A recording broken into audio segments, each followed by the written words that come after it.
के तुष्टीकरण के लिए ये बिल लाने का काम करके संरक्षक ये बिल जो इंट्रोड्यूस हो रहा है move for leave to introduce the waqf. एक मिनट, मैं सभी मान्य सदस्यों को जिन्होंने नोटिस दिया है उनको सबको एक एक दो मिनट बोलने की इजाजत दे रहा हूँ। हल्ला क्यों कर रहे हैं भाई? Sir, fundamentally this is an attack on constitution.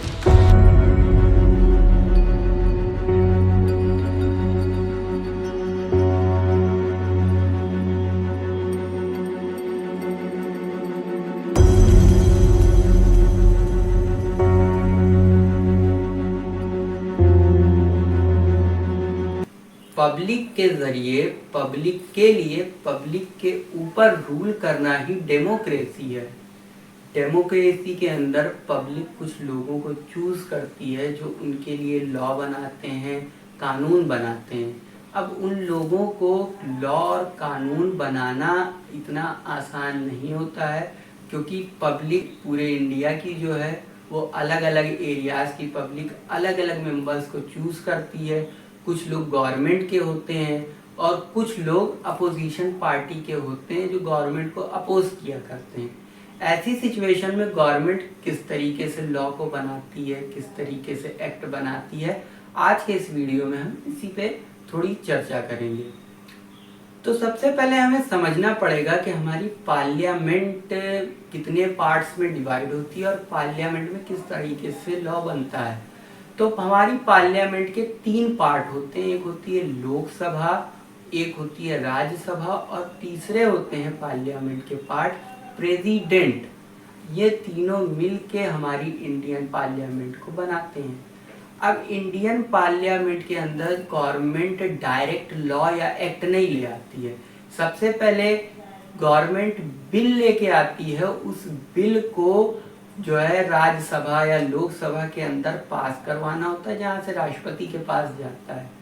ये बिल भी हमारी इंडियन पार्लियामेंट के अंदर 4 तरीके के बिल होते हैं। एक बिल होता है संशोधन बिल।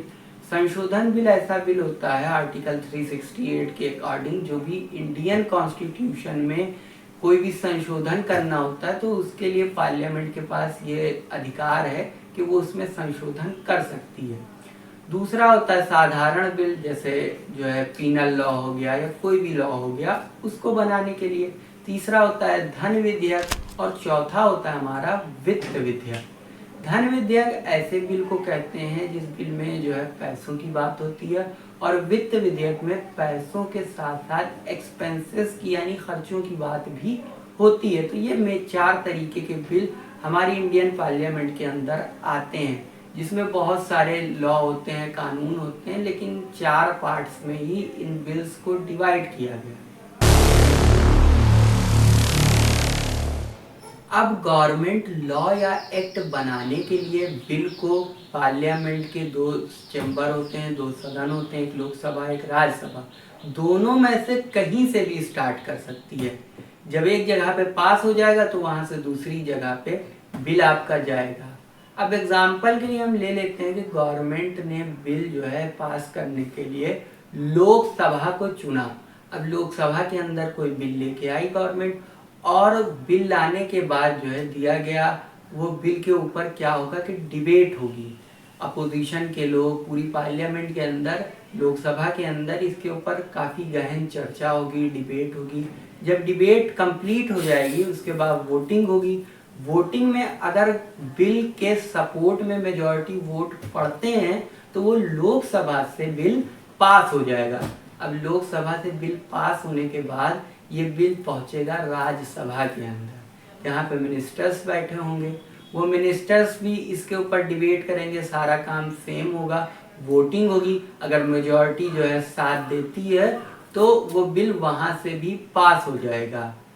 अब अगर सिचुएशन आती है कि जो है लोकसभा में पास हो गया फिर राज्यसभा में पास नहीं हुआ, या कोई भी सिचुएशन आती है, तो ये प्रेसिडेंट के पास जब बिल पहुंचेगा तो प्रेसिडेंट इस बिल के ऊपर फिर से डिबेट करवाएंगे, जहां पे संयुक्त अधिवेशन होगा।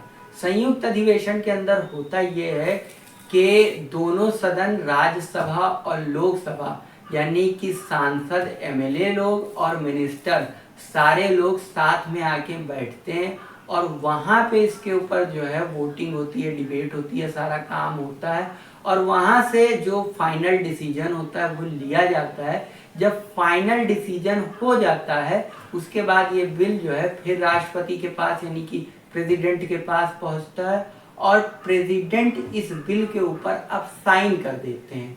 अब जो बिल हमारा है इस बिल को हम लॉ या एक्ट कह सकते हैं क्योंकि ये पूरी पार्लियामेंट के अंदर पास हो चुका है, फाइनल हो चुका है। कुछ सिचुएशन ऐसी होती है कि जिसमें लोकसभा से कुछ बिल पास होते हैं, कुछ राज्यसभा से होते हैं, लेकिन जनरली अगर देखा जाए हर बिल का एक अलग तरीका हो सकता है, लेकिन जनरली देखा जाए तो मोटे मोटे तौर पर इसी तरीके से कोई भी बिल या एक्ट पास होता है हमारी इंडियन पार्लियामेंट के अंदर। उम्मीद है वीडियो आपको पसंद आया होगा। लोकसभा स्पीकर के बारे में जानना है तो उसके लिए आप हमारा वीडियो देख सकते हैं लोकसभा स्पीकर के ऊपर।